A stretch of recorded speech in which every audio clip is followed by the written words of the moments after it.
What's happening, everyone? Welcome back to Hulk's Point of View. Today we're going to be talking about training splits.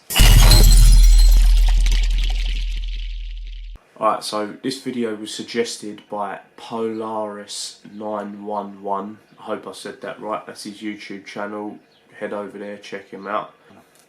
So today we're going to be talking about training splits and how different ones can be more beneficial to you as a person. I'm going to do a part 1 and part 2 of this video. So part 1 is obviously going to be this time, and part 2 is going to be how to train with each split.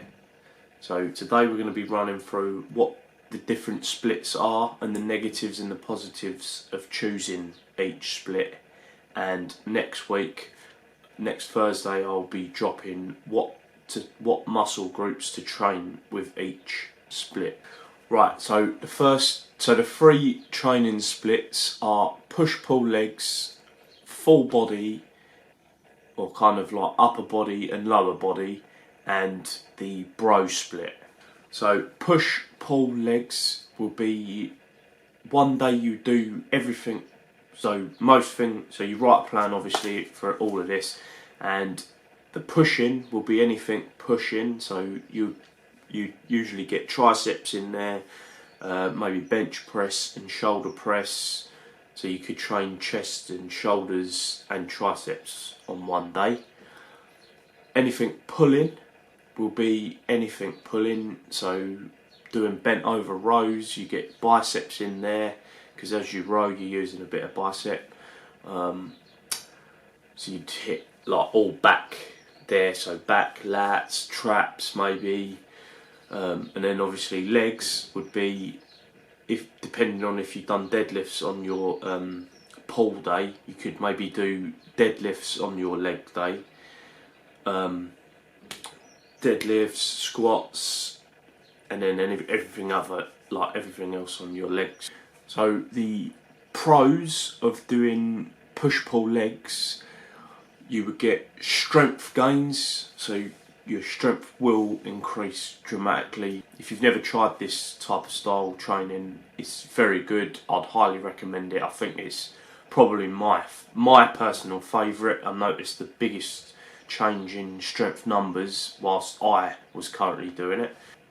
Another good thing is muscle recovery, so you will notice a change in size, your size, because you're getting good recovery because you're not constantly smashing one part a day. You're not smashing it like every other day, chest every other day. So you're gonna get, so because you're doing push, you could maybe do like triceps and shoulders one day, and then the next time you come round do triceps and chest. So it's kind of like mixing it up. You're getting like better recovery rate. You also might see a change in your fat loss. So you might actually start to look a lot better. Your waist might get slimmer because you're doing compound lifts, and that obviously helps it quite a bit. I would recommend doing cardio just to keep your general well-being also during any of the splits. Keep you looking decent, you will feel good, you won't get out of breath running up and down stairs, keep your eating right. The benefits of the bro split. What the bro split is one body part a day. So the benefits of that is you can train one body part each day. The recovery time is the best for this because you're only doing one body part each day, but your energy levels will be low because you're smashing it 6 days a week. So there's always a chance of injury whatever you're doing, but if you're only doing one body part each day, when you stress the muscle, tomorrow you're going to be doing something totally different and not touching that area. And then if you're doing like Monday, Tuesday, Wednesday, Friday, Thursday, Friday, that's 5 days. You can do arms, chest, shoulders, back, legs, and then you can just repeat the cycle. So you can just keep going and going and going, but just watch out for the energy level. The benefits of upper and lower body training is if you've got a busy schedule and you need to be like in and out, or you don't have much time, so say if you can only get to the gym 3 times, 4 times a week, which is fine, you can do your upper body, and then the next time you can get in, you do lower, upper, lower. It's good if you're a busy person, because you can still hit it up, each muscle and that, you can still get it in. I would personally not recommend this training if you're not a busy person, because I don't see, and this is just my personal opinion, I don't see that you would get as much benefit as to training push-pull legs for my personal views. Alright, now we're going to run into the negatives. So I've done all the positives of the training. Now we're going to, obviously, with every good, there's a negative. So we're going to go into the negatives now. So the negatives of push-pull legs will be a high-ish risk of injury. And this is because when you're training, this is used to build strength, not definition. So if you're looking to increase them numbers, obviously you're going to be pushing yourself a bit harder. Your weight's going to increase. Your how much you're pushing is going to increase.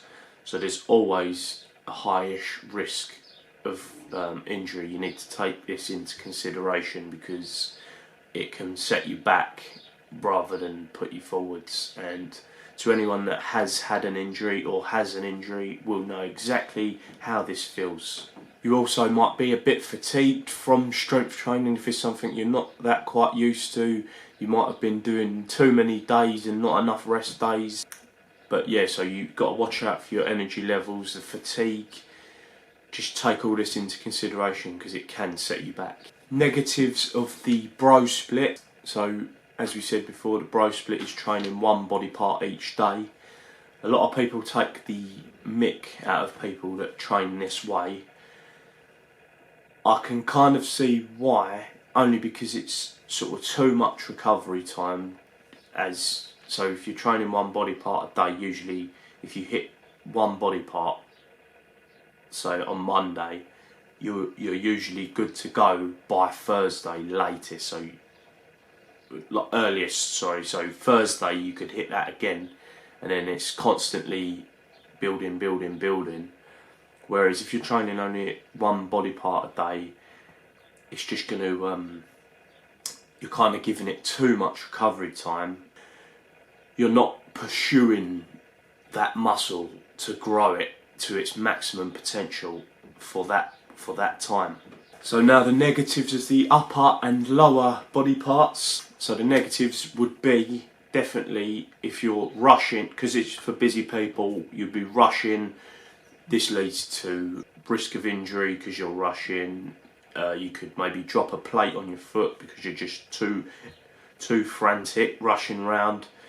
And the other negative would be that you're not going to be hitting one area hard enough for it to make a change. So obviously we all know how big your back is. You need to be like smashing that for it to make a difference, else it just ain't going to happen for you.